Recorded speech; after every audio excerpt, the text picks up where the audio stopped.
मलाई के लाग्छ भने यो चाहिँ शङ्कराचार्य भगवानले आफ्ना गुरु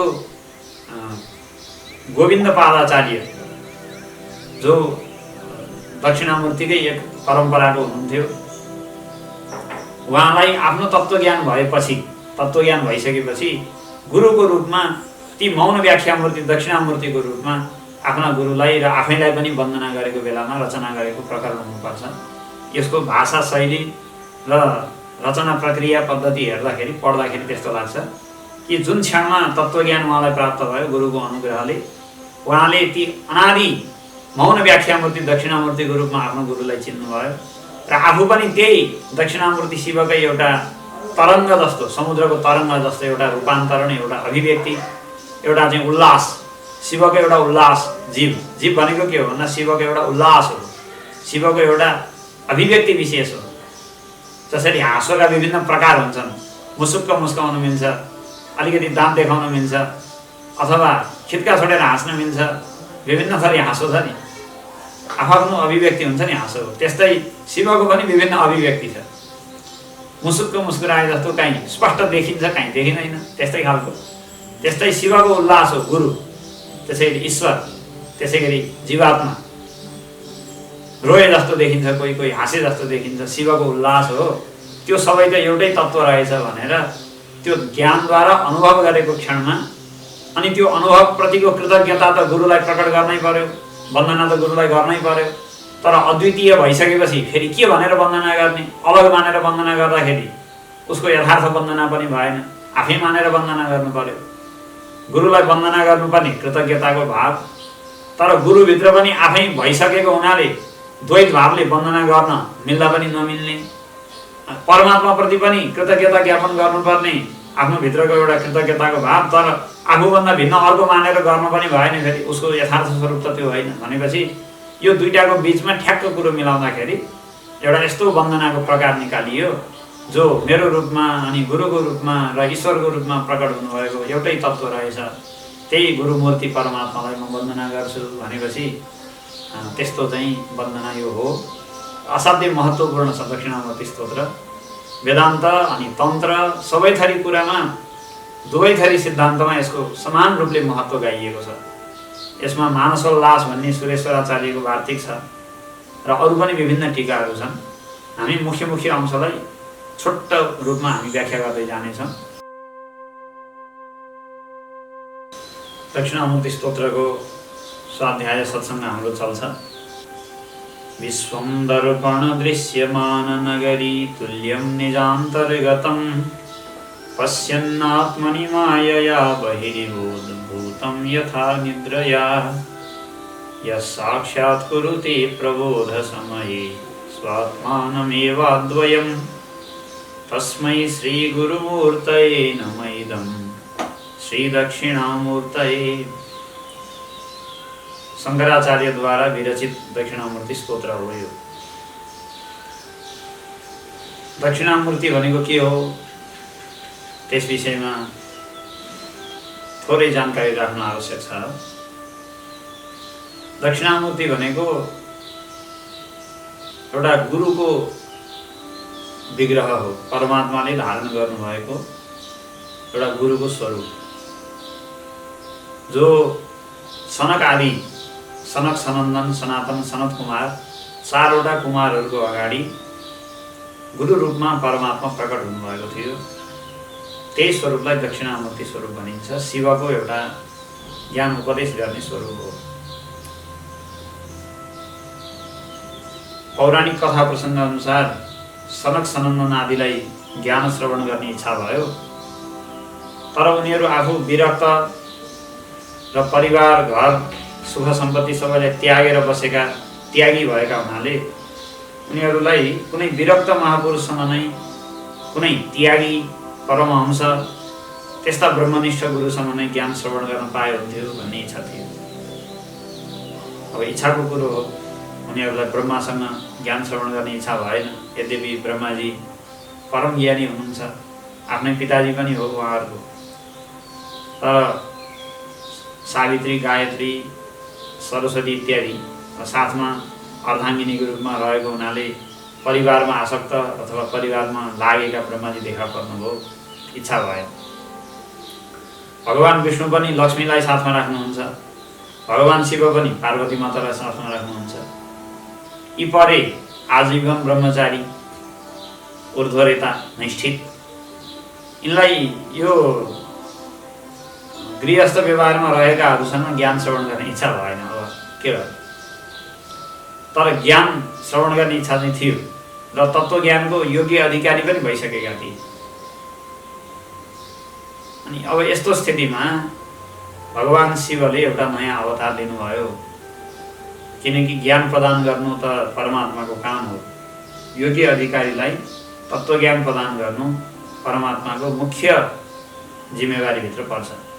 कुनै यदि अधिकारी योग्य बनेको छ भने उसलाई अवश्य नै ज्ञान प्राप्त हुनै पर्छ। तत्कालीन समयमा कुनै योग्य गुरु हुनुहुँदो रहेछ भने परमात्माले उहाँको हृदयमा प्रेरणा प्रदान गरेर उहाँको मार्फत त्यसलाई भेट्ने व्यवस्था मिलाइदिएर कसरी हुन्छ ज्ञान प्रदान गराउनुहुन्छ त्यो अधिकारीलाई।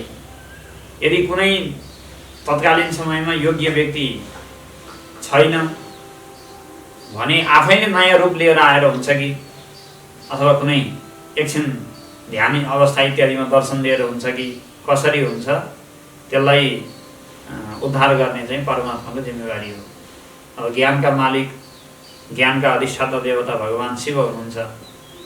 ईशान सर्वविद्यानाम, जो सबै विद्याका अधिपति, ब्रह्म विद्याका पनि अधिष्ठाता भगवान शिव नै हुनुहुन्छ।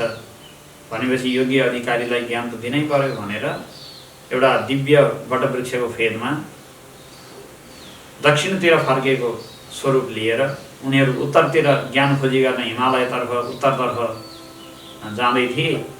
भगवान शिव उनीहरूको अभिमुख भएर प्रकट हुँदा दक्षिण अभिमुख भएर प्रकट हुनुभयो। दक्षिणतिर फर्किएको मूर्ति भएको हुनाले उहाँलाई दक्षिणामूर्ति भनियो। शिवको एउटा अवतार हो। दक्षिणामूर्तिको उपदेशको शैली अलि विचित्र ढङ्गको छ। दक्षिणामूर्ति मौन व्याख्यामा बोल्नुहुन्छ। उहाँको उपदेशको शैली मौन शैली हो। 4 थरी उपदेशको शैली हुन्छ अरे विद्वानहरूका अनुसार। एउटा समास शैली, छोटकरीमा छोटोमा भन्ने। जस्तै कसैले सोध्यो मलाई मेरो जीवनभरि गर्ने एउटा कुरा छोटोमा बताइदिनु पर्यो हजुर भन्यो भने भगवानले गीतामा भन्नु भयो नि, माम अनुस्मर युध्य छ। नेपालीमा मुखमा राम हातमा काम भन्ने उखान नै छ, त्यसैबाट बनाएको हो। मुखमा राम हातमा काम, माम अनुस्मर युध्य छ। मेरो स्मरण गर युद्ध पनि गर भनेपछि मुखमा राम हातमा काम भनेको त। यो भयो समास शैली। अब यसलाई जति तानेर जति व्याख्या गरे पनि भयो, कर्मयोगको रहस्य यसमा भरिएको छ। छोटोमा बोल्नु समास शैली हो। सूत्र शैली पनि भनिन्छ समास शैली। अनि धेरै लामो लामो बढाएर धेरै कथा उपकथा गाँसेर व्याख्या विश्लेषण गरेर सबै कुरा मिलाएर भन्ने चाहिँ व्यास शैली। व्यास भनेकै फैलाउने होला। व्यासले फैलाउनु भयो नि त। एउटा वेदलाई 4 भागमा बाँड्नुभयो, फेरि 18 पुराण, 18 उपपुराण, औपपुराण गरेर कति हो कति व्यासले भनेको कुरा। धेरै लामो समय लगाएर विभिन्न दृष्टान्तहरूको माध्यमले उपदेश गर्ने शैलीलाई भनिन्छ व्यास शैली। अर्को छ मिश्रित शैली। मिश्रित भनेको ठिक्कको, काहीँ चाहिँदाखेरि समास पनि गर्ने, छोटकरीमा पनि गर्ने, काहीँ त्यसलाई अलिकति बढाउने पनि, दुईटैको उचित प्रयोग गरेर व्याख्यान गरिन्छ। सामान्य व्याख्यानमा यस्तै खालको व्याख्या हुन्छ। किन मान्छेले समास शैलीको मात्रै रहस्य बताएको कुरा पनि बुझ्न सक्दैन। पुरै व्यास शैलीले मात्रै बतायो भने पनि के बताउनु खोजेको हो, के भन्दैछ, पूर्व पक्ष भनेको हो कि उत्तर पक्ष भनेको हो कि 3 दिन 4 दिनसम्म लगातार बोलेको बोलै गऱ्यो भने एउटै कुरा के भनेको के भन्नु खोजेको थाहा नै पाउँदैन। त्यो भएपछि ठिक्क यदि राम्रो वक्ताले चाहिँ के गरी बोल्छ भन्दा चाहिँदा समास चाहिँदा व्यास दुईटै शैलीको ठिक्क प्रयोग गरेर अनि कुरा बोल्यो भने त्यो चाहिँ आधुनिक शिक्षण पद्धति अथवा व्याख्यान सिद्धान्त अनुसार मिश्रित पद्धतिको प्रयोग गर्ने भनेर भनिन्छ। मिश्रित शैली हुन्छ। यो चाहिँ लोकमा व्याख्यान हुने खालका शैली भए। तर अध्यात्मको व्याख्यानमा एउटा नयाँ शैली पनि थपिएको छ। त्यो चाहिँ दक्षिणामूर्तिले निकालेको शैली हो। त्यो शैली चाहिँ जो पाए त्यसले बुझ्न नसक्ने, ग्रहण गर्न नसक्ने खालको छ। त्यो के हो त भन्दा त्यो चाहिँ मौन व्याख्या शैली हो। मौन व्याख्या प्रकटित पर ब्रह्मतत्त्वं युवानं परिशिष्ठान्ते वसदृशिगणैरावृतं ब्रह्मनिष्ठैः आचार्येन्द्रं करकलितचिन्मुद्रमानन्दमूर्तिं स्वात्मारामं मुदितवदनं दक्षिणामूर्तिमीडे। दक्षिणामूर्तिको ध्यान श्लोकमा मौन व्याख्या प्रकटित पर ब्रह्मतत्त्वम, मौन व्याख्याद्वारा नै जसले ब्रह्मतत्त्व प्रकट गरिदिनु भयो। व्याख्याको शैली कस्तो भन्दा मौन। एउटा विचित्र कुरा छ। गुरोस्तु मौनम व्याख्यानम शिष्यास्तु छिन्न संशयाः। आश्चर्यको कुरा छ कि सनक आदिको अगाडि जुन दिन भगवान शिव दक्षिणामूर्ति गुरुको रूपमा प्रकट हुनुभयो, वरको फेदमा एउटा दिव्य युवावस्थाको स्वरूपलाई धारण गरेर दक्षिणतिर फर्केको एउटा शरीर धारण गरेर प्रकट हुनुभयो। एउटा आश्चर्य भयो। चित्रम भट्टतरोर्मूले वृद्धा शिष्याः गुरुर्युवा गुरोस्तु मौनम व्याख्यानम शिष्यास्तु छिन्न संशयाः। वरको त्यो फेदमा एउटा आश्चर्य घटना घट्यो अरे। के भन्दा शिष्यहरू बुढा छन्। कल्पको आदिमा उत्पन्न भएका ब्रह्माजीका पहिला छोरा सनक, सनन्दन, सनातन, सनत कुमार ऋषिहरू, बुढा ऋषिहरू, अनि भर्खरका युवा अवस्थाका गुरु, भर्खर शिवले भर्खरै अवतार लिनुभएको युवा अवस्थाको शरीर गुरु चाहिँ युवा, शिष्य चाहिँ वृद्ध। अनि गुरुले उपदेश दिने मौन, अनि शिष्यले चाहिँ कुरा बुझेर ल बुझ्यौँ बुझ्यौँ भनेर उठेर हिँड्यो। उपदेश दिए मौन, बोलेनन् केही पनि। अनि शिष्यले कुरा बुझे। अब यस्तो पनि हुन्छ त, नबोलिकन कसरी कुरा बुझिन्छ? मौनले पनि कहीँ कुरा बुझाउन सकिन्छ भन्ने सन्देह हुन्छ। तर अध्यात्मको विशेषता चाहिँ मौन शैलीमा नै छ। यो अलि उत्तम अधिकारीका लागि बनाइएको शैली हो, सामान्य व्यक्तिका लागि होइन। उत्तम अधिकारी जो सनक, सनन्दन, सनातन, सनत कुमार जस्तै सारा साधना सबै थरी उपाय अनुष्ठानहरू भ्याइसकेका, पूर्ण चित्त शुद्ध भएका त्यस्ता खालका व्यक्तिहरूका लागि चाहिँ मौन शैलीको उपदेश नै सबैभन्दा राम्रो हो। मौन शैलीको उपदेशमा गुरुको जो ब्रह्माकार वृत्ति अथवा ब्रह्मनिष्ठा छ त्यसबाट निस्किएको एक प्रकारको आभामण्डल भनौँ न, अहिले पनि आभामण्डलको कुरा गर्छन्।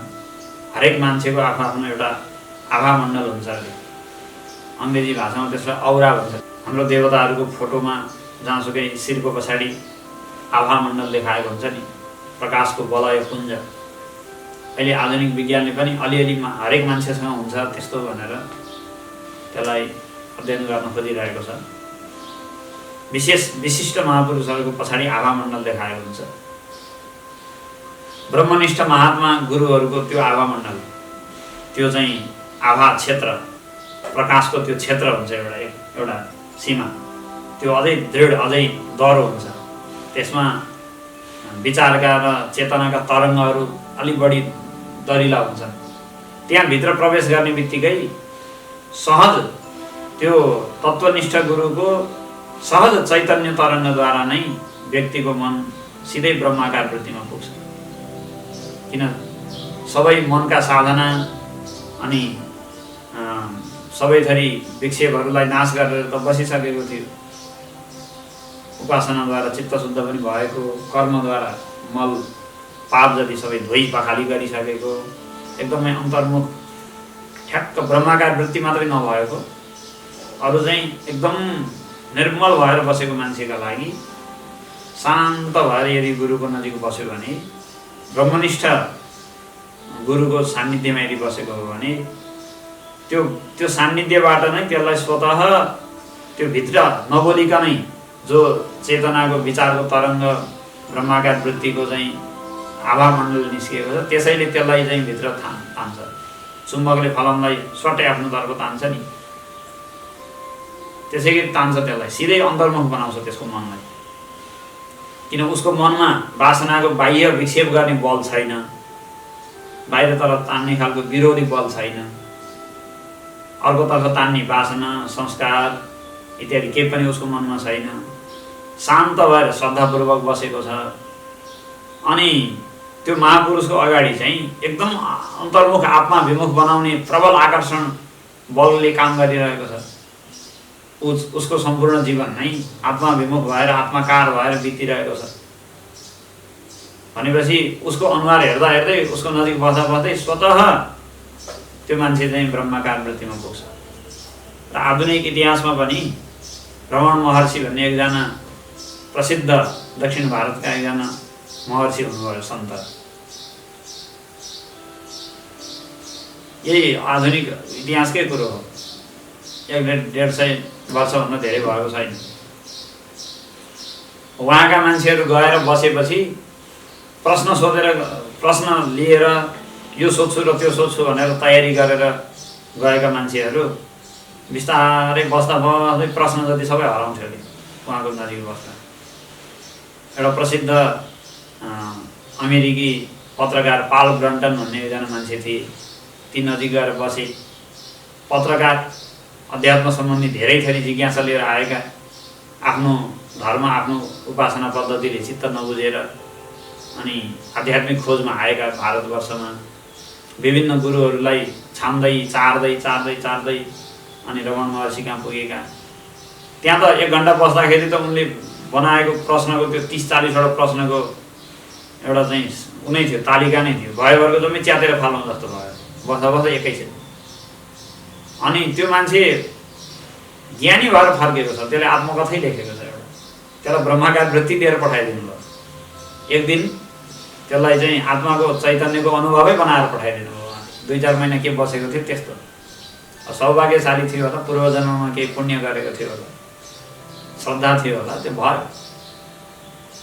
भनेपछि आधुनिक समाजमा पनि देखिएको छ। यो होइन कि वेदान्त उपनिषदको चाहिँ मन्त्र सुनेरै अथवा गीता पढेरै मात्रै संस्कृतका श्लोकहरू रटेर मात्रै तत्त्वज्ञान हुन्छ भन्ने कुरा होइन। त्यो हुन्छ, अवश्य हो, त्यसरी हुन्छ, त्यो त सबैले जानेको सजिलो बाटो हो।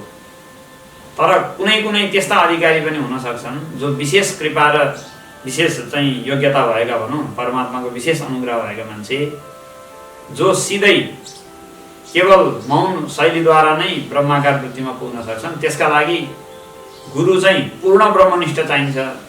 सामान्य ब्रह्मनिष्ठा भएर पनि पुग्दैन। पूर्ण रूपमा आत्मामा भन्दा अर्कोमा उनै नभएको, कहीँ अर्को प्रवृत्ति इत्यादि केही पनि नभएको त्यस्तो खालको चाहिन्छ। अनि शिष्य चाहिँ पूर्ण समर्पित भएको चाहिन्छ, त्योभन्दा बाहेक अर्कोलाई कसैलाई पनि नजान्ने। त्यस्तो भएको खण्डमा यदि चित्त शुद्ध भएको छ भने, है चित्त शुद्ध छ भने, बाह्य वासनाले विक्षेप गरेन भने, यो गर्नु छ त्यो गर्नु छको मनले चाहिँ चिथोरेन भने, पिरोलेन भने, त्यो बेलामा व्यक्तिलाई अन्तर्मुख बनाउँछ त्यसले।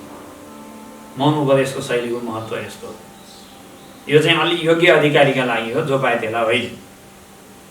सामान्य अधिकारीका लागि त मुखर उपदेश, मुखले दिने उपदेश, त्यसबाट अलिअलि प्रेरणा लिने, अलिअलि साधनाको अगाडि बाटो पहिल्याउने इत्यादि शास्त्रको प्रणयन नै त्यही भएर भएको, शास्त्र बताएकै त्यही भएर हो।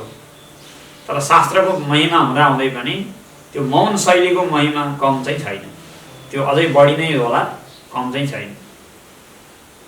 सबै जान सक्दैनन्, तर सर्वोच्च शिखर सगरमाथाको चाहिँ यात्रा त हुन्छ नि त, सबै हिँड्न सक्दैनन्। मान्छेलाई दिनदिनै दौडिनका लागि हिँड्ने बाटाहरू बनाइदिएका छन्, व्यायामका ठाउँहरू बनाइदिएका छन्, होइन, पार्कहरू बनाएका छन् घुम्नका लागि। सबै मान्छेहरू जान्छन्, स्वास्थ्य प्राप्त गर्छन्, खुसी हुन्छन्, फर्किन्छन्, आउँछन्। त्यो सबै मान्छे आउने जाने कुरा हो। तर सजिलो बाटो छ भन्दैमा गाह्रो दह्रो एकदमै कठिन सर्वोच्च शिखर आरोहण गर्ने बाटो पनि छ, त्यसको अस्तित्व त हराएको छैन, श्रेष्ठ छँदैछ। त्यो सक्नेहरूका लागि हो। त्यो भने जस्तै मौन उपदेश पनि सक्नेहरूका लागि हो। नत्र सामान्य मान्छेले बुझ्दैन। त्यही भएर मौन व्याख्याको शैलीको जिम्मा चाहिँ दक्षिणामूर्तिले लिनुभएको छ र सर्वोच्च व्याख्याको शैली हो मौन व्याख्या। त्यही भएर दक्षिणामूर्तिलाई सबै गुरुहरूको आदर्श गुरु भनेर मानिन्छ। गुरुणाम गुरवे नमः, सबै गुरुहरूको पनि आदर्श, गुरुत्वको एउटा सर्वोत्तम आदर्श हो दक्षिणामूर्तिको स्वरूप। सबभन्दा माथिल्लो गुरु को हुन सक्छ, कस्तोसम्म हुन सक्छ भन्दाखेरि सबभन्दा माथिल्लो गुरु दक्षिणामूर्ति जस्तो हुन सक्छ, जसले नबोलिकन पनि आफ्नो नजिक आएको व्यक्तिलाई स्वाभाविक आफ्ना चैतन्य तरङ्गद्वारा नै ब्रह्माकार वृत्तिमा पुर्याइदिन सक्छ। त्यसका लागि शिष्यमा विरोधी वासना चाहिँ हुन भएन, संसारको वासना हुन भएन। नत्र त विरोधी वासना छ भने त आगोकै भित्र घुस्दा पनि नजल्ने ज्याकेट लगाएपछि त कहाँ जल्छ त नि। पानीमा नडुब्ने ज्याकेट पाइन्छ, जति हामफाले डुब्न खोजे पनि डुब्दैन। अब विरोधी वासना मनमा छ भने त सिधै शिवजीको हृदयभित्रै गएर घुसेर फर्केर आए पनि त्यसलाई केही हुनेवाला छैन। अब मान्छे शिवजीको हृदयमै त छ नि, छन त संसार जम्मै परमात्माको हृदयभित्रै छ भनेपछि हामी सबै प्राणीहरू परमात्माकै हृदयभित्र छैनौँ त? छौँ, सबै छौँ।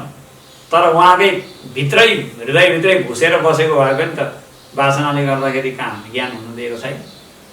विरोधी वासना हुन्जेलसम्म त त्यो ज्ञानको आशै छैन, समाप्त भइहाल्यो। विरोधी यदि विचार छैन भने दक्षिणामूर्ति जस्ता श्रेष्ठ गुरु, पूर्ण ब्रह्मनिष्ठ, अर्को केही पनि कुरो छैन। दक्षिणामूर्तिको आविर्भाव चाहिँ कुनै अर्को काम गर्न भएको होइन। जस्तै राम अवतार, कृष्ण अवतार, अनि कल्की अवतार, परशुराम अवतार, कयौँ काम छन् यिनका। दुष्टलाई संहार गर्ने, भक्तलाई अनुग्रह गर्ने, अनि त्यसपछि के गर्ने, सारा लोक आदर्श देखाउने, लोकसङ्ग्रह देखाउने आदर्श होइन, आफ्नो जीवन चरित्रको शिक्षा दिने अनेक उद्देश्यहरू छन्। सँगसँगै कोही अधिकारी छन् भने तिनलाई ज्ञान पनि दिने। धेरै उद्देश्य भएपछि त ज्ञानको प्रचार मात्रै त भएन नि त जीवनको उद्देश्य।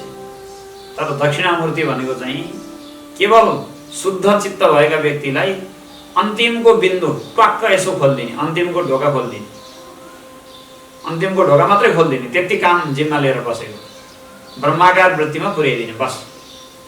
त्यसमा अलिकति अनुग्रह गर्ने, ब्रह्माकार वृत्तिमा पुग्न उसलाई अलिकति यसो धक्का दिने, अनुग्रह गर्ने, अन्तिम धक्का दिने मात्रै जिम्मा लिएर बसेको। त्योभन्दा पहिला संसारको व्यवस्था बिग्रियो त्यो पनि मतलब छैन। अब चाहिँ यता हो पाप बढ्यो, अधर्म भयो, यदा धर्म सेवालाई केही मतलब छैन। अर्को कुरा अरू जम्मैले गरेर बसेका छन्। तर तत्त्वज्ञानको अन्तिम खुड्किलोमा अलिकति यसो अनुग्रह गर्ने मात्रै काम दक्षिणामूर्तिले जिम्मा लिएर बस्नुभएको छ भनेपछि सबभन्दा मुख्य काम मात्रै जिम्मा लिएर बसेको, ज्ञानभन्दा अर्को कुनै जिम्मै नलिएको भएको हुनाले श्रेष्ठ गुरुको रूपमा दक्षिणामूर्तिलाई मानिन्छ। गुरुणाम गुरवे नमः। किन मौन शैली अनि ज्ञान मुद्रा लिएर बस्नु भएको छ। ज्ञान मुद्रा भनेको छोरी औँलालाई बुढी औँलाले थिचेर यस्तो बसेको मुद्रा, तर्क मुद्रा पनि भनिन्छ। ज्ञान मुद्रा, तर्क मुद्रा लिएर बस्नु भएको छ। अब मौन उपदेश भनेर सुन्दाखेरि कुरा के बुझ्नुपर्छ भने नि, जसले मुखले उपदेश गर्छ नि, बताउँछ मुखले हैन, त्यसको पनि अन्तिममा आखिरीमा त मौनमै गएर टुङ्गिने त। उपदेशको अन्तिम भनेको त मौन नै हो। जस्तै भागवतमा परीक्षित राजालाई सुखदेवले त्यत्रो ज्ञान उपदेश गर्नुभयो, भगवानका लीलाहरू, विभिन्न अध्यात्मका प्रसङ्गहरू, कथाहरू सारा आए। 7 दिनसम्म पुरै लगातार भन्नुभयो। परीक्षित त सुत्दा पनि सुतेन। अब परीक्षित नसुतेपछि परमहंस सुखदेव किन सुत्नुभयो होला र? उहाँलाई त झन् खानु पनि नपर्ने, सुत्नु पनि नपर्ने। परीक्षित राजा भएर त खान सुत्न छोडे, उहाँ झन् किन सुत्नुहुन्थ्यो? पक्कै सुत्नु भएन होला। दिनभरि रातभरि 7 दिन अखण्ड बोले भगवत भाव चिन्तन मनन। बिचबिचमा सुखदेव कहिले समाधिमा एकछिन पुग्न खोज्नुहुन्थ्यो, अनि रोकेर आफूलाई तल झार्नुहुन्थ्यो। त्यो गर्दाखेरि समय लाग्छ नि। हामीलाई खुर्र भागवत पढ्दा त्यति सजिलो भएको छ। एउटा अध्यायपछि अर्को अध्याय फुत्तै सुरु भयो होला भने जस्तो लाग्छ। कहाँबाट सुरु हुनु? बिचबिचमा समाधिमा पुग्न खोज्नुहुन्थ्यो सुखदेव। तर परीक्षितको उद्धार गर्ने जिम्मा लिएको हुनाले समाधिमा लगाएर बस्नु त भएन, भन्नुहुन्थ्यो, एकछिन तान्नुहुन्थ्यो, अनि बिस्तारै तल आउनुहुन्थ्यो। 2-3 चोटि भागवतमा वर्णन गरेको छ। बिस्तारै झर्नुभयो सुदामाको प्रसङ्गमा। अनि त्यसपछि ब्रह्माजीले वत्स हरण गरेर ती ब्रह्माजीलाई दर्शन दिएको प्रसङ्ग ताका 2-3 ठाउँमा भागवतमा उल्लेखै गरेको छ कि एकदमै कृच्छ्रेण बल जस्ती आफूलाई निग्रह गरेर अनि आफूलाई बिस्तारै तल झारेर अनि बल्ल एकछिनपछि बोल्न थाल्नुभयो भनेर लेखेको छ। त्यहाँ यस्ता कुराहरू बिचबिचमा त्यहाँ भइरहन्थे। कुनै दुःखको कुरा आयो भने एकछिन रुन्थे पनि होला, सुखको कुरा हुँदा एकछिन हाहा गरेर हाँस्थे। हुरहुरी फुरफुरी पण्डितले भागवत एका पाठ गरे जस्तो भागवत पढेको हो त त्यो? परीक्षितले उपदेश गरेको होइन नि, त्यो त पक्कै होइन। कृष्णले अर्जुनलाई उपदेश दिएको पनि गीता हामीले खुर्र पढे जस्तो महामनुस्वर युद्ध छ भनेर खुर्र यसरी भनेको हो त? बिचबिचमा भन्नुहुन्थ्यो, इसाराहरू हुन्थे, त्यहाँ अरू पनि कुराहरू केही हुन्थे, त्यहाँ मिसिन्थे, आँखाले बोल्थे। अर्जुन विलाप गर्दाखेरि 2-4 श्लोकमा गीतामा विलाप गरेको देखाएको छ। त्यसरी विलाप कहीँ गर्छ मान्छे 2 श्लोकमा? रोएपछि त घुवा रोइहाल्छ, 10 मिनट त रोनै लाग्छ। उतै पनि 1 घन्टै रुन बेला छैन मान्छे रुन थाल्यो भने। जीवनका जब व्यवहारमा त्यो कुरा उत्रिन्छ त्यसपछि चिज सामान्य हुँदैन, धेरै लामो बन्छ त्यो। परीक्षितले सुखदेवसँग पुरै दिन रात गरेर 7 दिनसम्म ज्ञान सुने होइन। अब अन्तिम समय भयो। अब अन्तिममा के भन्छन् थाहा छ परीक्षित? सबै कुरा सुनिसकेपछि अन्तिममा के भन्छन् भन्दा, हे हजुर, अब मलाई मेरो मनलाई र वाणीलाई परमात्मा तत्त्व हृदयभित्र बस्नुभएका अन्तर्यामी अघोक्षत, जसलाई इन्द्रियले मनले बुद्धिले भेटाउन सक्दैन, त्यस्तो परमात्मा तत्त्वमा मेरो मन र वाणीलाई म विश्राम गर्न चाहन्छु। अब अनुमति दिनुहोस् हजुर। अब म बोल्न, प्रश्न गर्न अथवा चाहिँ अरू धेरै कथाहरू सुन्न, त्यसका लागि त मन लगाउनु पर्छ नि त। प्रश्न गर्न बोली उठाउनु पर्यो, वाणीलाई उठाउनु पर्यो, अनि मनलाई पनि उठाउनु पर्यो प्रश्न गर्नका लागि, जिज्ञासा मनमा उठाउनु पर्यो, अनि बोली पनि चलाउनु पर्यो। यी सबै कुराहरूबाट म निवृत्त हुन चाहन्छु। अब मेरो आफ्नै आत्मस्वरूपमा म चाहिँ पस्न चाहन्छु हजुर। हजुरले उपदेश गरेर मलाई त्यहाँ त पुर्याइदिइसक्नु भएको छ, तर आफै घुसेर पनि हेर्नु पर्यो नि त। आफै घुसेर त्यो शान्त चित समुद्र, चिदानन्दमय जो चाहिँ आत्म समुद्र हो, त्यो भित्र म प्रवेश गरेर आनन्द भएर बस्न चाहन्छु, चुपचाप भएर बस्न चाहन्छु हजुर, मलाई आज्ञा दिनुहोस् भनेर भन्नुभयो। अनुजानी हिमां ब्रह्मन् वाचम यच्छाम्य दोक्ष्यदे मुक्तकामा स्वयं चेतः प्रवेश्य विसृजाम्य सुन। अब सबै थरी कामना छोडेर, यहाँसम्म कि श्रवण मननको कामना समेत छोडेर, किन अझै सुनिरहन पाऊँ, अझै सुनिरहन पाऊँ भन्यो भने त एउटा कामना त रह्यो नि त। पूर्ण निष्काम भएर, कामना शून्य भएर, आत्मामा अभिन्न भएर मिल्नलाई त त्यही कामनाले दिँदैन नि। जबसम्म एउटा मात्रै कामना रहिरहन्छ तबसम्म पनि आत्मामा अभेद भावमा मिल्न दिँदैन, अद्वैत भाव। त्यही भएर त्यो पनि एउटा अन्तिमको मुमुक्षुताको अन्तिम स्थितिलाई चाहिँ मुमुक्षुतालाई पनि छाड्नुपर्छ भनेर आएको छ। अन्तिममा तत्त्वज्ञानको जो अन्तिम समय हुन्छ नि, त्यो बेलामा चाहिँ मुमुक्षुताको भाव छ नि, जो मुक्त हुन पाए हुन्थ्यो भन्ने भाव पनि छोड्यो भने अनि बल्ल मुक्त हुन्छ, नत्र छोडेन भने मुक्तै हुँदैन। त्यस्तो पो आउँछ उपनिषदको व्याख्या, त्यो भाष्यमा आउँछ त्यो कुरा। अन्तिमको कुरामा है, सुरुमा त मुक्त हुन चाहे हुन्थ्यो भनेर सोच्नै पर्यो, जानै पर्यो। अन्तिममा सबै कामना त्याग्दाखेरि मोक्षको कामना पनि छोडिन्छ, अनि बल्ल मान्छे तत्त्वनिष्ठ हुन्छ। पनि कामना बस्यो भने त जीव भावमा बसिहाल्यो, कसरी ब्रह्म हुन सक्यो? मोक्षको कामना पनि छोडेर ब्रह्म बन्छ अनि मुक्त हुन्छ, अथवा ब्रह्म बनेपछि मुक्त हुन्छ कि हुँदैन भनेर त्यो शब्दै रहँदैन, सकिहालेको छ। मुक्त कामा स्वयं चेतः, म अब पूर्ण रूपले निष्काम बन्न चाहन्छु। अहिलेसम्म त भगवत कथा श्रवण गर्ने कामना मनमा मैले ल्याइरहेको थिएँ, अब म यो पनि छोडेर हजुरसँग कुराकानी पनि गर्न छोडेर मौन बन्न चाहन्छु भन्नुभयो। भनेपछि परीक्षित महाराजले 7 दिनसम्म धेरै होहल्ला गरेर कथा सुने पनि अन्तिममा के चाहियो? मोक्ष हुनका लागि मौन चाहियो कि चाहिएन? अनि सुखदेवजी 7 दिनसम्म घाँटी सुकाएर बोल्दा बोल्दा अन्तिममा के हुनुभयो? मौन हुनुभयो कि भएन? यदि उपदेश गर्ने गुरु र उपदेश सुन्ने शिष्य उपदेश सकिएपछि पनि मौन भएनन् भने त्यो उपदेशको के महत्त्व? उनको मन वासना रहित भएर मौन भएन भने त्यो सुनाउनेको पनि अर्थ भएन, सुनेको पनि अर्थ भएन। भनेपछि अन्तिममा त आदर्श स्थिति के हो भन्दा मौन नै आदर्श स्थिति हो, किनकि अन्तिममा त्यही आउँछ। चाहे जति वर्षसम्म कथा श्रवण गरोस्, सत्सङ्ग श्रवण गरोस्, तर अन्तिममा त उसले स्वयंमा मौन हुनु पर्यो। वासनाको कोलाहललाई शान्त गर्नु पर्यो, मनको कोलाहललाई शान्त गर्नु पर्यो, आफैमा मौन हुनु पर्यो। गुरु पनि, गुरुको सार्थकता पनि त्यही बेलामा छ, शिष्य मौन होस्। त्यो मौन भएको बेलामा नै अनि यथार्थ गुरुको महत्त्व प्रकट हुन्छ। त्यो बेलामा सबै गुरु दक्षिणामूर्ति बन्छन्, हरेक गुरुहरू। जुन बेलामा शिष्यको वासना पूर्ण शान्त भयो र गुरुले पनि अब सुनाउने प्रयत्न, प्रपञ्च अथवा प्रयास छोडे र आत्मस्थितिमा ठक्क आरूढ भए, शिष्य पनि पूर्ण रूपमा निर्वासन भएर एकदमै समर्पित भावले आफैलाई छोड्न तयार भयो। आफैलाई आफ्नो चाहिँ अधीनमा अहिलेसम्म जसरी राखेको थियो छोड्न तयार भयो भने ठ्याक्क छोडेको अवस्थामा सबै गुरुहरू दक्षिणामूर्ति बन्छन्, सबै शिष्यहरू सनक आदि जस्ता बन्छन्। त्यसपछि अनि बल्ल मोक्ष हुन्छ नि। त्यही भएर मौन व्याख्याको असाध्यै महत्त्व छ। दक्षिणामूर्ति स्तोत्रको प्रसङ्ग चलिरहेको छ। विश्वं दर्पण दृश्यमान नगरी तुल्यं निजान्तर्गतं पश्यन्नात्मनि मायया बहिर्बोधभूतं यथा निद्रया यः साक्षात् कुरुते प्रबोधसमये स्वात्मानमेवाद्वयं तस्मै श्रीगुरुमूर्तये नमः इदं श्रीदक्षिणामूर्तये। यो श्लोकमा भगवान शङ्कराचार्य गुरुमूर्ति, आफ्नो गुरुको रूपमा भगवान दक्षिणामूर्तिको वन्दना गर्दै हुनुहुन्छ। यो वन्दना पनि एउटा विचित्र शैलीको वन्दना छ। यहाँ कस्तो छ भन्दा संसार अवस्थामा अज्ञानद्वारा जसले अनन्त द्वैत प्रपञ्चको दर्शन गर्छ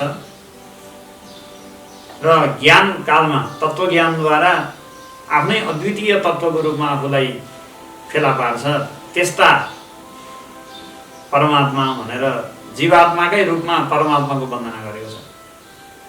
अज्ञान अवस्थामा अनन्त द्वैत प्रपञ्चको कल्पना गर्ने र तत्त्वज्ञानद्वारा आफ्नै अद्वितीय स्वरूपलाई अनुभव गर्ने भनेको त को हो? यो त जीवकै कुरा हो नि। त्यस्तो जो जीवको रूपमा बन्नुभएको थियो ती गुरुमूर्ति दक्षिणामूर्ति परमात्मालाई, शिवलाई नमस्कार छ भनेपछि जीवात्मा, गुरु अनि परमात्मा तीनटैलाई जोडेर एउटै अद्वितीय तत्त्वको रूपमा यो स्तोत्रमा बताएको छ। भोक्ता जीवात्मा अनि जीवका लागि विभिन्न भोग्य संसारको रचना गरिदिने परमात्मा र योग्य अधिकारी बनिसकेपछि जीवात्मालाई संसारबाट मुक्त बनाउनका लागि प्रकट हुने ईश्वरकै अर्को स्वरूप गुरु। यसरी ईश्वर, गुरु अनि जीव आफू, आत्मा, यी तीनटैको रूपमा ईश्वरो गुरुरात्मेति मूर्तिभेद विभागिनी व्योमवत् व्याप्त देहाय दक्षिणामूर्तये नमः भनेर वर्णन गरिएको छ। शङ्कराचार्यको यही शैलीको यहाँ स्तोत्र छ। जीवात्मा भोक्ता, भोग प्रदान गर्नेवाला परमात्मा र मोक्ष प्रदान गर्नेवाला गुरु, तीनटै तत्त्वको रूपमा जो एउटै अद्वितीय शिव देखा पर्नु भएको छ, अद्वितीय परमात्मा देखिनु भएको छ, प्रकट हुनुभएको छ, त्यस्ता परमात्मालाई नमस्कार गरेको यो स्तोत्रले। तीनटैलाई एउटै बनाएको छ। आफ्ना गुरु साक्षात् परमात्मा हुनुहुन्छ र म पनि त्यही परमात्माकै रूप हुँ। यो भनेको कस्तो भने कुनै व्यक्ति दिनदिनै भगवान पशुपतिको दर्शन गर्नु भनेर जान्थ्यो, असाध्य श्रद्धाले, असाध्य विश्वासले जान्थ्यो। जाँदा जाँदै भक्तिपूर्वकै जान्थ्यो, एकदमै मनभित्रैबाट आफ्ना सद्भावहरू समर्पित गर्थ्यो। हुँदाहुँदै भगवानको कृपाले चित्त शुद्ध भयो। भगवानको कृपाले अन्तिम तत्त्वज्ञानको समेत उसलाई प्राप्ति भयो। अब दिनदिनै पशुपतिनाथ जाने गरेको थियो, फेरि पनि भोलिपल्ट आज तत्त्वज्ञान भयो भने भोलिपल्ट पनि पशुपतिनाथ जाला कि नजाला, कि अब ज्ञान भयो जान छोड्छु भन्न, झन् जाला।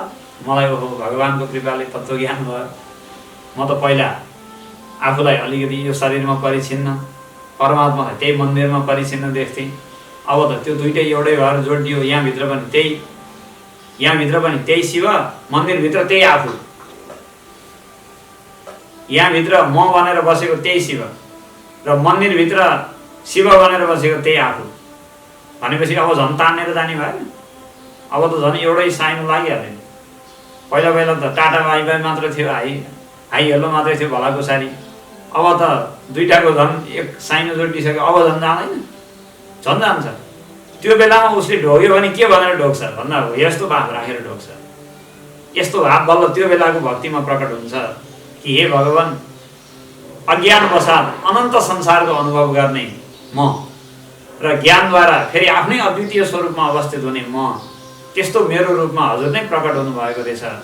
त्यस्ता हजुरलाई नमस्कार छ भन्ला नि उसले पक्कै पनि पशुपतिलाई ढोगेको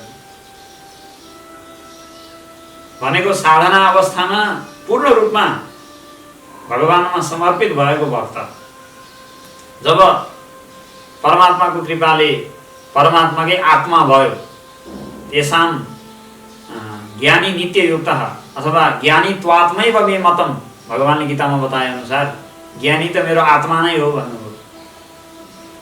तत्त्वज्ञानी हुने भनेको के हो भन्दा भगवानको आत्मा हुने भनेको, अर्थात् परमात्माको जो स्वरूप हो, यथार्थ स्वरूप। अरू स्वरूप त मायाद्वारा अथवा भक्तहरूलाई कृपा गर्न बाहिरको बाँसुरी, मुरली, त्रिशूल, डमरू, गधा भनेका त बाहिर देखा परेका हुन्। कसलाई कस्तालाई कस्तो चाहियो, कस्तालाई कस्तो चाहियो। भित्रको परमात्माको मूल स्वरूप त सच्चिदानन्द स्वरूप हो भनेपछि त्यो ज्ञान स्वरूप आत्मा भइसक्यो। ज्ञानी मेरो आत्मा हो भन्नुभएको छ। त्यस्तो आत्मा भइसकेको मान्छेले अनि परमात्मालाई वन्दना गर्दाखेरि यो भावले वन्दना गर्छ कि अज्ञान अवस्थामा जीवको रूपमा देखा पर्ने, तत्त्वज्ञानद्वारा फेरि आफ्नै मूल अद्वितीय स्वरूपमा प्रकट हुने त्यस्ता गुरुमूर्ति। त्यो बेलामा त्यसले गुरुको रूपमा पनि आफैलाई देख्छ। गुरुलाई वन्दना गर्दाखेरि पनि मलाई साधना अवस्थामा असाध्यै संसारले पिरोल्दा, दुःख दिँदा, असाध्यै छटपटिँदा जसले कृपापूर्वक मलाई शरण प्रदान गर्नुभयो, जसले मलाई कृपापूर्वक करुणापूर्वक काखमा राख्नुभयो, एकदमै स्नेह गर्नुभयो, त्यो बेलामा मैले त्यो स्नेहको रहस्य बुझ्न सकेको थिइनँ। म जस्तो अधम, म जस्तो पतित, म जस्तो चाहिँ विषय भोगी, म जस्तो तुच्छलाई किन यस्तो माया गरेको होला, शरण दिएको होला भनेर मैले बुझ्न सकेको थिइनँ। परमात्माले पनि म प्रति किन यति धेरै अकारण करुणा गर्नुभएको होला, बिना मतलब ममा कुनै योग्यता अथवा ममा कुनै त्यस्तो चाहिँ क्षमता नभइकन पनि यति धेरै करुणा किन गर्नुभएको होला, त्यो पनि मैले रहस्य बुझ्न सकेको थिइनँ। आज मैले रहस्य बुझेँ। गुरुको पनि आत्मै मै रहेछु, परमात्माको पनि आत्मै मै रहेछु। अनि आफैमाथि त आफैले दया अनुग्रह गर्नै पर्यो, करुणा गर्नै पर्यो। आत्मभावले पो उहाँले अनुग्रह गर्नुभएको रहेछ त। जसरी आफूसँग त आफू कहिले पनि रिसाउँदैन नि त, आफूसँग त आफू कहिले पनि टाढा हुँदैन, बेमेल हुँदैन, कहिले पनि अमन हुँदैन, कहिले पनि आफूसँगबाट आफू भाग्न छुट्टिन मिल्दैन। भनेपछि गुरुले मसँग छुट्टिनै मिल्दैन थियो, परमात्माले मलाई उपैसा गर्नै मिल्दैन थियो, कसरी गर्नुहुन्थ्यो? उहाँहरूको आत्मै हुँ, उहाँहरूकै रूप हुँ, मलाई पो थाहा थिएन त, उहाँलाई थाहा थियो। त्यही भएर म प्रति करुणा गर्नुभएको रहेछ। मेरै रूपमा बस्नुभएका गुरुलाई, मेरै वास्तविक रूपमा प्रकट हुनुभएका परमात्मालाई वन्दना छ भन्छ। त्यसले भन्दै भन्दैन, त्यही श्लोक हो यो। तस्मै श्री गुरुमूर्तये नमः इदं, श्री दक्षिणामूर्तये, जो गुरुको रूपमा प्रकट हुनुहुने दक्षिणामूर्ति शिव हुनुहुन्छ, जो मेरो रूपमा पनि प्रकट हुनुभयो र बन्धन अवस्था र मोक्ष अवस्था दुईटैलाई अनुभव गर्नुभयो। कस्तो हुनुहुन्छ भन्दा विश्वम दर्पण दृश्यमान नगरी तुल्यम निजान्तर्गतम। ऐनाको दृष्टान्त दिएर भन्नुहुन्छ, जसरी ऐनाभित्र ठुलो सहरको प्रतिबिम्ब पर्छ। कुनै ठुलो सहरमा असनको बजार जस्तो ठुलो व्यस्त बजारमा माथि ठुलो ऐना कसैको घरको 2-3 तला माथि कसै फिट गरेर राखेको छ भने अलिकति तलतिर ढल्काएर राखेको हुन्छ नि ऐना, तलबाट मान्छेले अनुहार हेर्न सकुन् भनेर। अनि त्यहाँ चोकमा आएका सयौं गाडीहरू किनमेल गर्न वरिपरि आएका सयौं मान्छेहरू, ती सबैको आउजाउ त्यहाँ देखिन्छ, ऐनाभित्र देखिन्छ। जसरी त्यो ऐनाभित्रको सहर, ऐनाभित्र देखा परेको छ नि प्रतिबिम्ब, त्यस्तै सारा संसार पनि ऐनाभित्र देखिएको सहर जस्तो शिवको आफ्नै भित्र विद्यमान छ भनेको। परमात्माको भित्र नै निजान्तर्गतम आफै भित्र रहेको छ त्यो संसार, परमात्माको भित्र नै छ त्यो संसार, ऐनाभित्रको सहर देखा परे जस्तो हो। ऐनाको रूपमा, ऐनाको ठाउँमा राख्नु पर्यो परमात्मालाई, सहरको दृश्यको रूपमा राख्नु पर्यो संसारलाई। जसरी ऐना असङ्ग छ, स्वच्छ छ, अभिकारी छ, छोइँदैन, देखा त पर्छ सारा दृश्य त्यसमा, तर ऐना त्यसबाट छोइएको छैन। मैलो देखा पर्यो ऐनामा, प्रतिबिम्बमा, तलको गल्लीको मैलो, तर ऐना मैलिएको छ छैन। त्यसैगरी मत्स्यनाथको रथयात्रा तानेको देखा पर्यो ऐनामा दृश्य, भगवानको दृश्य देखा पर्यो भनौँ न। अब ऐनामा फुलमाला चढ्यो, चढेन। मैलो नाली, गन्दा नाली देखाउँदा पनि ऐना मैलो भएन। भगवानको रथयात्राको झाँकी देखाउँदा पनि ऐना त्यसबाट पूजित भएन, ऐना जस्ताको तस्तै रह्यो, छोइएन, बराबर। ऐना स्वच्छ, ऐना असङ्ग, एकदमै सबै कुरा देखाइदिन सक्ने भए जस्तै परमात्मा तत्त्व पनि स्वच्छ छ, असङ्ग छ। अनि ऐनाभित्र त्यो दृश्यले घुस्ने ठाउँ छैन। ऐना असाध्यै घन, असाध्यै दह्रो छ ऐना, त्यहाँभित्र अर्को केही चिज घोच्न मिल्दैन। सिसामा चाहिँ काटी साटी ठोक्न मिल्छ त? चरेमचुरुम फुटिहाल्छ कि पुरै फुट्नै पर्यो। नत्र काठहरूमा यसो यताउता चाहिँ खोपेर काठहरूलाई गर्न मिल्छ, कपडाहरूलाई खोपेर स्याउन यसाउसो गर्न मिल्छ, केही कुरा छिराउन मिल्छ, सकिन्छ। तर ऐनामा केही कुरा छिराउन चाह्यो भने छेर्नेवाला छैन, कि ऐनै टुट्न पर्छ, नत्र ऐना रहउन्जेल त्यसमा केही छिर्दैन।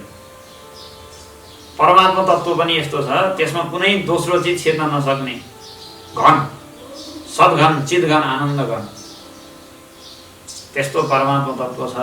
त्यही भएर ऐनाको दृष्टान्त दिइयो। आफूभित्र रहेको संसारलाई शिवले आफ्नो मायाद्वारा बहि उद्भूतमिव, आत्मनि मायया बहि उद्भूतमिव पश्यति, आफ्नो मायाद्वारा बाहिर देखिए झैँ उहाँले हेर्नुहुन्छ।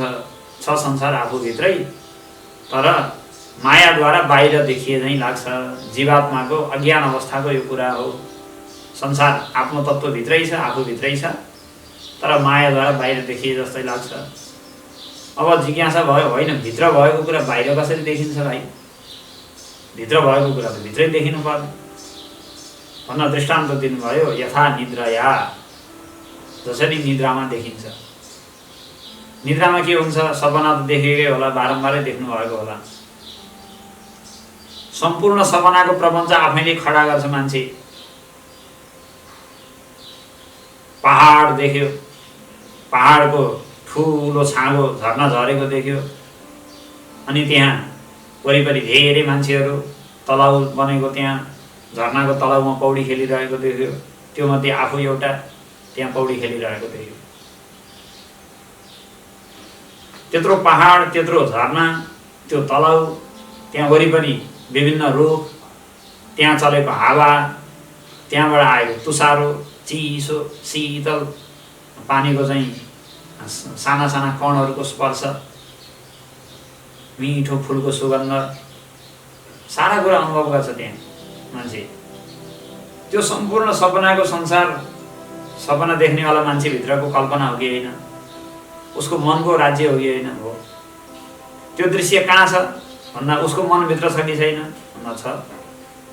तर सपना देखिरहँदा मान्छेलाई म भित्र, मेरो मनभित्र मैले कल्पना देखेको हुँ भने जस्तो लाग्छ कि त्यो झर्नालाई मैले आफूभन्दा बाहिर, त्यो चिसोपनलाई आफूभन्दा बाहिरबाट महसुस गरिरहेको, सुगन्धलाई कुनै बाहिरबाट लिएको जस्तो लाग्छ भन्दा बाहिरबाट आए जस्तो लाग्छ नि। कि मै भित्र देखा परेको भन्ने थाहा हुन्छ?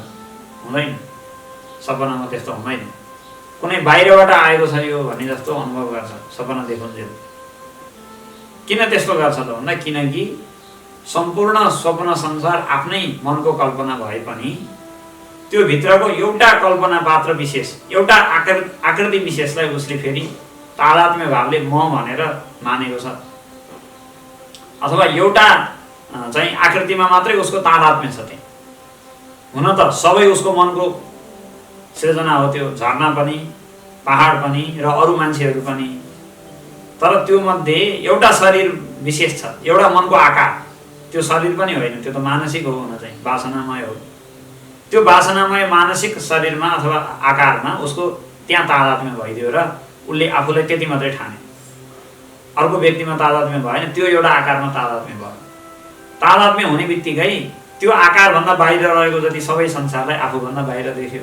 हुन चाहिँ आफूभन्दा भित्रै थियो, तर बाहिर देख्यो कि देखेन? देख्यो, किनकि सीमित एउटा आकृतिमा तादात्म्य भइदियो। त्यो हुने बित्तिकै आफूभित्रै रहेको आफ्नै कल्पनाका लागि पनि उसले आफूभन्दा बाहिर देख्छ। अनि उस्तै गरी झर्नाले बगाउँछ त्यो मान्छेलाई, थिच्छ, आफ्नै कल्पना नै आफूलाई थिच्यो, आफ्नै कल्पनाको बाघले आफूलाई लखेट्छ, चिथोर्छ, दौडिन नसकेर थला पर्छ मान्छे, तर त्यो जम्मै आफ्नै कल्पनाको हो। भनेपछि यदि कल्पनाभित्र पनि कुनै एउटा पात्र विशेषमा तादात्म्य भयो भने त्यो कल्पनाले नै उसलाई थिच्दो रहेछ अथवा बन्धनमा पारे जस्तो हुँदो रहेछ, दुःख दिँदो रहेछ भन्ने कुरा स्वप्नको दृष्टान्तले स्पष्ट हुन्छ। त्यस्तै यो संसारमा पनि त्यस्तै छ। शिवको आफ्नो भित्र नै, चैतन्यभित्र नै संसार देखा परेको छ, तर अज्ञान अवस्थामा एउटा पात्र विशेष भनेको यो शरीर एउटा पात्र विशेष हो नि त। हुन त सबै संसारै उसको मनको कल्पना हो, आत्माको कल्पना हो, तर सपनाभित्रको पात्र विशेषमा तादात्म्य भए जस्तो एउटा शरीरमा मात्रै तादात्म्य भएको छ, त्यही जीव भनिन्छ त्यसलाई। एउटा शरीरमा तादात्म्य गरेको ब्रह्मको नाम त जीव हो। जीव भनेको यो ब्रह्मभन्दा बाहेक त के होला? एउटा शरीरमा तादात्म्य गरेको अवस्थालाई जीव भनिन्छ, जो अज्ञानद्वारा भएको हुनाले त्यसलाई हटाउनुपर्छ भनिएको हो। आखिर संसारमा अज्ञान भने पनि, ज्ञान भने पनि, राग, शोक, दुःख, मोह, लोभ, लालच, राम्रा नराम्रा जे जति चिज छन् सबै ब्रह्मभन्दा भिन्न त केही पनि छैनन्, सबै उही देखा परेका हुन्। तर यथार्थ देखा नपरेको हुनाले हामी अज्ञान भन्छौँ, देखा त उही परेको हो। यहाँ चाहिँ के भयो त भन्दाखेरि एउटा पात्र विशेषमा व्यक्तिको तादात्म्य बोध भयो, त्यसपछि त्यो पात्रभन्दा बाहिर भएकोलाई सबै आफूभन्दा बाहिर ठान्छ। यद्यपि सारा संसार उही भित्रै छ, तर शरीरभन्दा बाहिर भएकोलाई मलाई के मतलब, मेरो होइन क्या, जेसुकै होस्। त्यसको घर भत्के छ नि भन्यो भने के गर्छ अब? घर भत्क्यो भने सबैको घर थाम्दै हिँड्न सक्छु म भन्छ। आफ्नो चाहिँ भर्याङको अलिकति सिँढी यसो त्यो भएको टाइल लगाएको यसो उक्यो, छेउ उक्यो भने ओहो मेरो टाइल उक्किएछ भनेर जात्रा गर्छ। अर्काको घरै ढल्यो भने पनि के मतलब छ? त्यस्तो बोध छ मान्छेलाई, अत्यन्तै सीमितको बोध छ। त्यो सीमित हुने जो बोध हो त्यसैलाई हामी अहङ्कार भन्छौँ, त्यसैलाई जीव भाव भन्छौँ। त्यसैको कारणले त्यही अज्ञान पनि त्यही हो। अज्ञानको कारणले जसरी निद्रामा आफूभित्रै देखिएको दृश्यलाई बाहिर जस्तो देखा पर्छ, देखेछ मान्छे, अभ्यास, तादात्म्य अथवा अज्ञानको कारणले, त्यस्तै यहाँ पनि व्यवहारमा पनि संसार सबै आफै भित्र हुँदाहुँदै पनि बाहिर जस्तो देखा परेको छ व्यक्तिका लागि। यसरी दुई पंक्तिमा चाहिँ अज्ञान अवस्था, जीवावस्थाको वर्णन गरियो।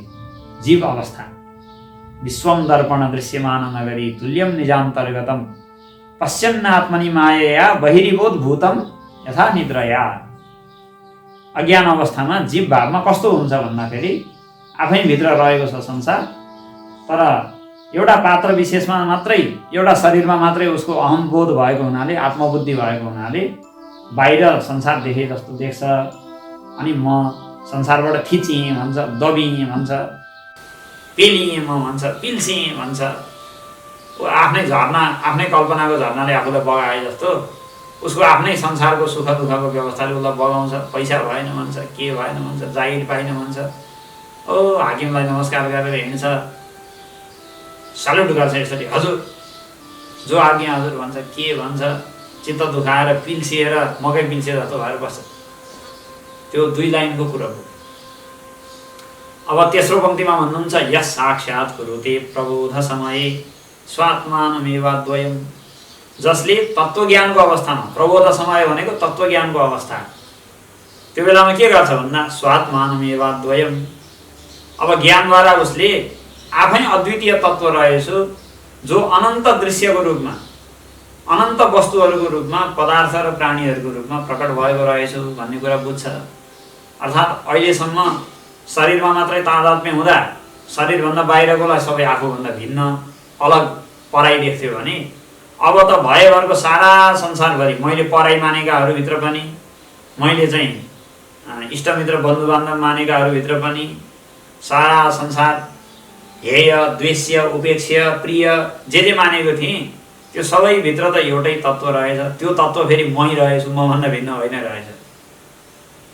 यी सबैभित्र एउटै तत्त्व रहेछ, त्यो तत्त्व फेरि मभन्दा भिन्न होइन रहेछ, मै मेरै स्वरूप रहेछ त्यो भन्ने कुरा देख्छ। अनि के देख्छ भन्दा स्वात्मानम् एवाद्वयम्, अद्वयम् अनि स्वात्मानम्, अद्वैत देख्छ।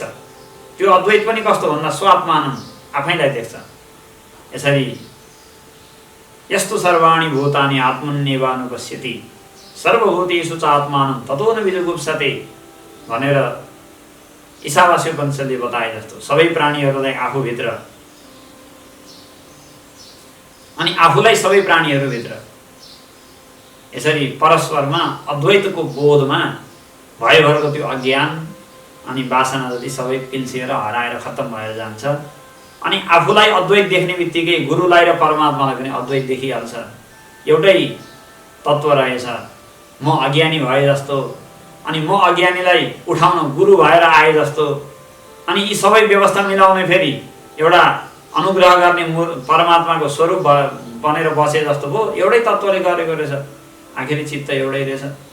म लडे जस्तो अर्कोले उठाउनु खोजे जस्तो गर्ने भनेर एउटै तत्त्व प्रकट भएको रहेछ भनेर अनि गुरुलाई ईश्वरलाई आफूलाई एउटै देखेर तर चाहिँ भक्तिपूर्वक वन्दना गर्छ। फेरि तस्मै श्री गुरुमूर्तये नमः श्री दक्षिणामूर्तये, त्यस्ता परमात्मा शिवलाई जो आफू अद्वितीय भएर पनि अज्ञान अवस्थामा जीव, तत्त्वज्ञान अवस्थामा मुक्त र